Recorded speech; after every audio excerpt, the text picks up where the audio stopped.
Good afternoon, everyone. My name is Bert Adams, and my informative speech is a traditional way of life, also known as subsistence.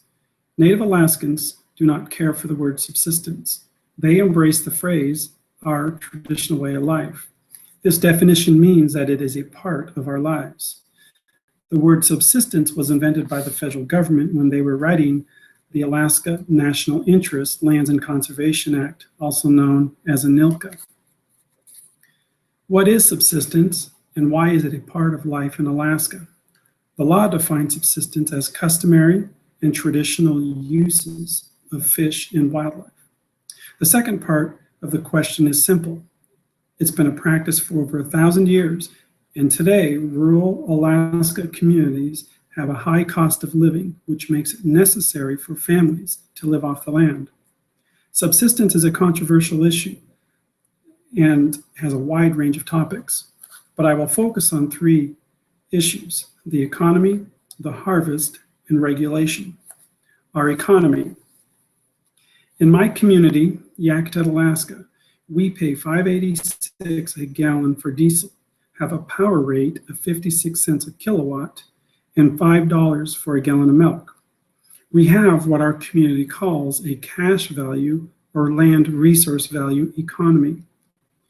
Cash value is going to the grocery store and purchasing food. And land resource value is harvesting food from the ocean or the river. Although subsistence has been a way of life for the native people for over 1,000 years, it is an Alaskan's right, so all residents can participate in subsistence harvest. Our community relies on the abundance of the natural resources to help relieve the high cost of living. Harvesting resources. The harvest of the resource is abundant for all species: fish, game, marine mammals, and agriculture. In our region, the more popular resource is the salmon, halibut, moose, shellfish, the delicacy of the harbor seal, and wild strawberries.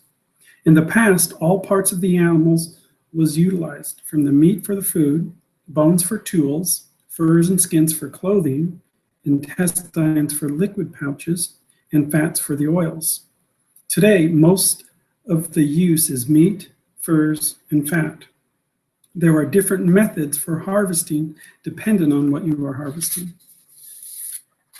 We use gill net for the salmon, and the length would depend on what you are fishing and the river or the ocean. The most common is a 20 fathom gill net for the river. This method, you would have a cork line holding up the web and a lead line to sink the web.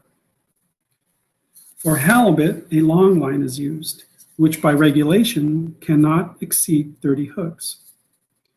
The line is anchored to the bottom of the ocean. The depth will vary depending on time of year or temperature of the ocean. We can catch halibut between 30 feet or up to 160 feet of water. Regulations. Current regulations for subsistence is duly managed by the federal agency, which is the Department of Interior, and the state agency, which is the Alaska Department of Fish and Game, or ADF&G. This means you have 2 regulatory agencies which determines boundaries, bag limits, or a closure for a specific species.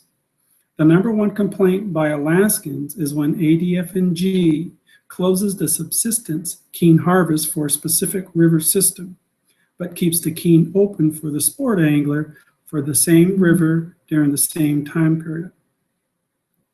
In closing, it is estimated by the state of Alaska that 36.9 million pounds of wild food are harvested annually by the rural residents and 13.4 million pounds by urban residents.